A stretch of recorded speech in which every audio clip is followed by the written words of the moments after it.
अस्सलाम वालेकुम जी।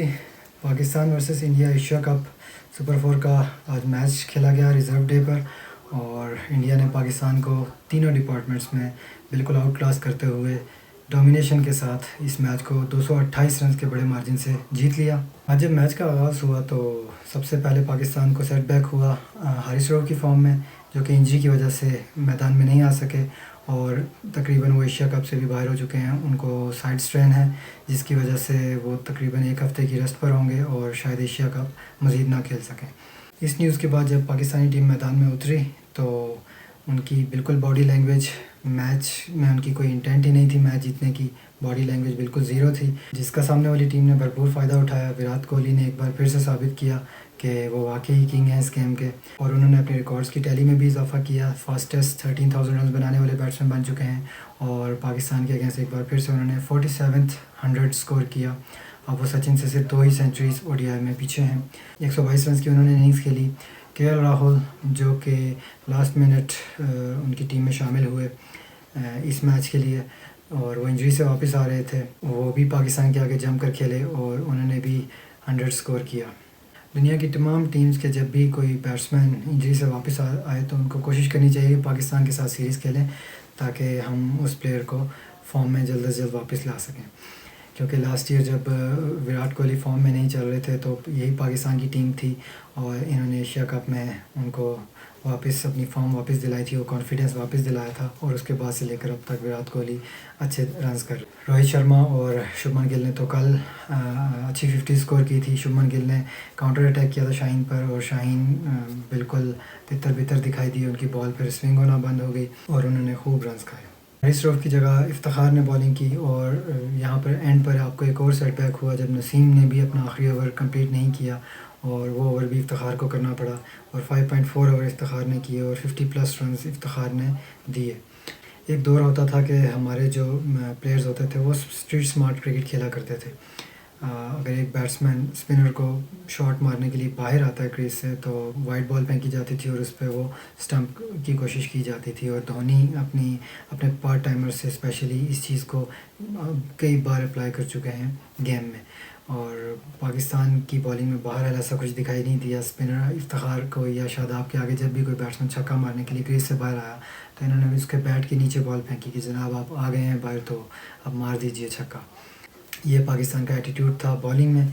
नसीम की बॉल सीम काफ़ी हो रही थी, लेकिन बहरहाल वो अनलकी रहे, उनको कोई विकेट नहीं मिली, और पाकिस्तान अपनी बॉलिंग की इस कशमकश में आज किसी भी किस्म की कोई मज़ीद विकेट लेने में कामयाब नहीं हो सका। और फिर जब सेट बैट्समैन विराट कोहली जैसा बैट्समैन खेल रहा हो और साथ केएल राहुल हों तो फिर ज़ाहिर है बड़ा स्कोर आप एक्सपेक्ट कर सकते हैं। और 357 रन का टारगेट फिर इंडिया ने पाकिस्तान के लिए सेट किया, जो कि इस विकेट पर ऑलरेडी बहुत बड़ा टारगेट था, क्योंकि पाकिस्तान ने टॉस जीत कर पहले बॉलिंग की थी। तो इस पिच पर तो 250 रन का टारगेट भी बहुत बड़ा टारगेट होता है, ये तो बहरहाल आउट ऑफ रीच था। लेकिन प्रोफेशनल प्लेयर्स जो होते हैं वो एटलीस्ट इंटेंट शो करते हैं, मुकाबला करते हैं।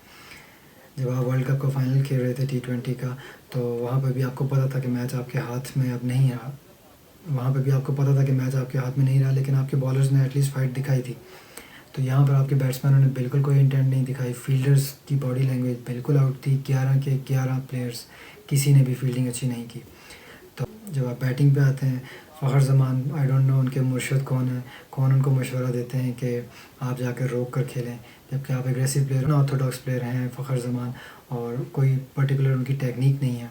इसलिए जब वो आउट ऑफ फॉर्म होते हैं तो उनको खुला छोड़ देना चाहिए कि आप जाके एग्रेसिव क्रिकेट खेलें। 20-30 रन भी अगर आप तेज़ कर सकते हैं तो वो टीम के लिए हेल्पफुल होते हैं, प्रेशर उतर जाता है। जैसे शुभमन गिल ने स्टार्ट में आके अटैक किया, फ़खर ज़मान कर सकते थे, आउट भी हो सकते थे, बट वो आउट ऑफ फॉर्म है ऑलरेडी, उन्होंने कौन सी परफॉर्मेंस शो कर दी। अगर वो थोड़ा रिस्क ले लेते तो कोई ज़्यादा नुकसान ना होता, और शायद आपके जो दूसरे बैट्समैन हैं जो कि रिसेंटली परफॉर्म करते आ रहे हैं, शायद उनको अच्छा मौका मिल जाता क्रीज पर सेट होने का और अच्छे तरीके से खेलने का।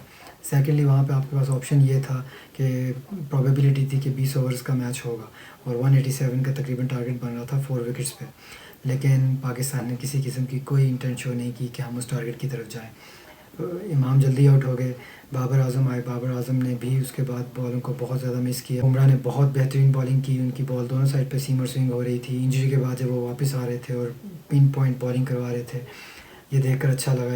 एक वर्ल्ड क्लास बॉलर हैं बुमराह, और क्रिकेट वर्ल्ड को ऐसे बॉलर की ज़रूरत है इसके बाद बॉलिंग चेंज हुई, हार्दिक पांड्या आया और पाकिस्तान से हार्दिक पांड्या को भी ना खेला गया। 3 स्ट्रेट डेड स्टॉप किए बाबर ने और उसके बाद एक बॉल अंदर आई निप होके और बाबर आजम की विकेट गई, जिससे मज़ीद प्रेशर में इजाफा हुआ क्योंकि वो डॉट बॉल्स बहुत ज़्यादा खेल रहे थे। रिजवान आए और वो भी कुछ खातिर ख़ास स्कोर में इजाफा ना कर सके, वो भी आउट हो गए। और इसके बाद इससे पहले आपके टॉप ऑर्डर की तरफ से कोई इंटेंट नहीं थी, तो इसके बाद किसने इंटेंट शो करनी थी। यहाँ तक कि शार्दुल ठाकुर ने भी विकेट ली और कुलदीप यादव जो कि स्पिनर हैं, यहाँ पर जब आप बॉलिंग करवा रहे थे तो आपके स्पिनर लाइबिलिटी बने हुए थे। जब उनका स्पिनर सामने आया तो बॉल इतनी टर्न भी होना शुरू हो गई, बाउंस भी होना शुरू हो गई। इट मीन्स के फॉल्ट पिच से ज़्यादा आपके बॉलर्स में है।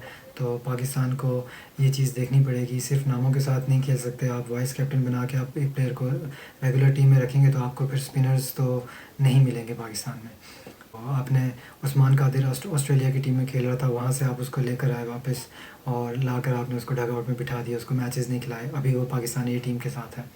और अभी आपने उसामा मीर को बाहर से बुलाया, उनको भी आपने मैचेस नहीं खिलाए। आप इन प्लेयर्स को मैचेस खिलाएंगे, मौका देंगे, तभी आपके स्पिनर्स डेवलप होंगे। इब्रार आपके पास ऑप्शन था, अभी भी आपके पास ऑप्शन है वर्ल्ड कप के लिए अगर आप इब्रार को कंसिडर कर सकें। इसके अलावा पाकिस्तान के लिए चौथा फास्ट बॉलर भी एक मसला है। आप स्पिन ट्रायो आपका एक इतना बड़ा नाम बन चुका है, तो पाकिस्तान के पास चौथा फास्ट बॉलर आप या तो बनने नहीं देते, या क्योंकि आप ज़ाहिर है डेफिनेटली शाहीन बाहर बैठने को तैयार नहीं है एक मैच के लिए भी। नसीम आपका इंजरी प्रोन बॉलर है, उसका एक्शन ऐसा है कि उसको कभी भी इंजरी हो सकती है, जैसा कि आज भी ये कंसर्न हुआ है और वो बाहर गए हैं लास्ट ओवर में। तो देखना पड़ेगा उनकी इंजरी कहाँ तक है। बहरहाल हारिस रऊफ़ एशिया कप से बाहर हैं। तो जब आप न्यू बॉलर्स को चांस नहीं देंगे तो जब बड़ा स्टेज आता है, जब बड़ा वर्ल्ड कप आता है, ये वजूहत रही हैं कि माजी में जब बड़ा स्टेज आता था तो आपके पास बॉलर नहीं होते थे कि जिन्होंने 100 मैचेस खेले हों। तो फिर आप अपने वही मोहम्मद आमिर, वहाब रियाज की तरफ हमेशा से देखते रहे हैं। आपके पास एहसानुल्लाह पड़े हैं, आपने उनको कंसिडर नहीं किया। ज़मान खान को आप डेथ बॉलर के तौर पर टीम में शामिल कर सकते हैं। एक दौर में पाकिस्तान की बॉलिंग हुआ करती थी कि यॉर्कर स्पेशलिस्ट हुआ करते थे। यॉर्कर्स के ऊपर पाकिस्तान के फास्ट बॉलर्स रिलाई किया करते थे एंड पर, और अगली टीम को बिल्कुल बांध कर रखते थे। लेकिन आप आज का मैच उठाकर देख लीजिए, सबसे ज़्यादा अगर किसी ने यॉर्कर करने की कोशिश की है तो फ़हीम अशरफ ने कोशिश की है, बाकी किसी बॉलर ने यॉर्कर करने की कोशिश ही नहीं की। आप शाहीन का रिज़ल्ट देख लीजिए, 79 रन उन्होंने 10 ओवर में दिए हैं। तो जब सामने से कोई टीम अच्छा बैट्समैन सामने से आके अटैक करेगा तो ये आपके जो बॉलर्स हैं ये इसी तरह से तितर बितर हो जाएंगे, ये अपना इनएक्सपीरियंस शो करेंगे। और फिर आपकी बैटिंग ऑलरेडी उनके तो हाथ पैर फूल जाते हैं जब वो इतना बड़ा टारगेट देखते हैं, इंटेंट ही शो नहीं करते। एटलीस्ट आप 128 रन पे आउट हुए हैं, अगर आप हिटिंग कर लेते, यहाँ पे थोड़ी सी इंटेंट शो कर लेते तो क्या हो जाता, ज़्यादा से ज़्यादा आप अंडर 100 आउट हो जाते, कोई इतना फ़र्क नहीं पड़ना था, हारना तो फिर भी था। या शायद अगर आप हिटिंग कर लेते तो आप 200 प्लस स्कोर कर लेते, आपका नेट रन रेट का मार्जिन थोड़ा सा बेहतर हो जाता। लेकिन बहरहाल जो कहा जा रहा था कि पाकिस्तान इंडिया का एशिया कप का फ़ाइनल होगा, अब ये लग रहा है कि पाकिस्तान एशिया कप से बाहर भी हो सकता है और ज़्यादा चांसेस इसी के लग रहे हैं। एनीवेज़ पाकिस्तान को बॉलिंग पर अपना फोकस करना पड़ेगा। जो आपका नंबर 4 और नंबर 5 का बॉलर है, फ़हीम अशरफ आपके नंबर 4 के बॉलर नहीं बनते, वो एक स्टॉक बॉलर हैं ऑलरेडी, तो आप उनको इस तरह से साथ नहीं रख सकते जब आप इस तरह का बड़ा मैच किसी बड़ी टीम के खिलाफ खेल रहे हैं। और अगर आप इस बॉलिंग लाइन के साथ जाएंगे तो जो वर्ल्ड कप में आपका ऑस्ट्रेलिया के साथ जिस बैटिंग फट्टे पे मैच है तो वो तो आपको 400 प्लस रन मार देंगे इस बॉलिंग के साथ। तो ये चीज़ एक बहुत बड़ा कंसर्न है। वक्त पे हो गया आपके साथ, तो आपको इस चीज़ को देख लेना चाहिए। बहुत सारे क्वेश्चन हैं जो कि अनआंसर्ड हैं। आप हर बार रटी रटाई स्ट्रेटजी के साथ नहीं जा सकते जो कि हमेशा से पाकिस्तान जाता रहा है माजी में। बैटिंग में इनकी स्ट्रेटजी होती है कि हमने पहले 10 ओवर विकेट नहीं देनी, और बॉलिंग में आपको पता ही है कि फ्रंट एंड से शाइन विकेट लेगा तो हम लोग खेलेंगे, वरना कोई भी बॉलर विकेट लेने वाला नहीं है हमारे पास। लेट्स सी अगले मैच में अगर पाकिस्तान श्रीलंका के मैच में बारिश होती है, मैच कॉल ऑफ होता है, तो पाकिस्तान एशिया कप से डेफिनेटली बाहर हो जाएगा।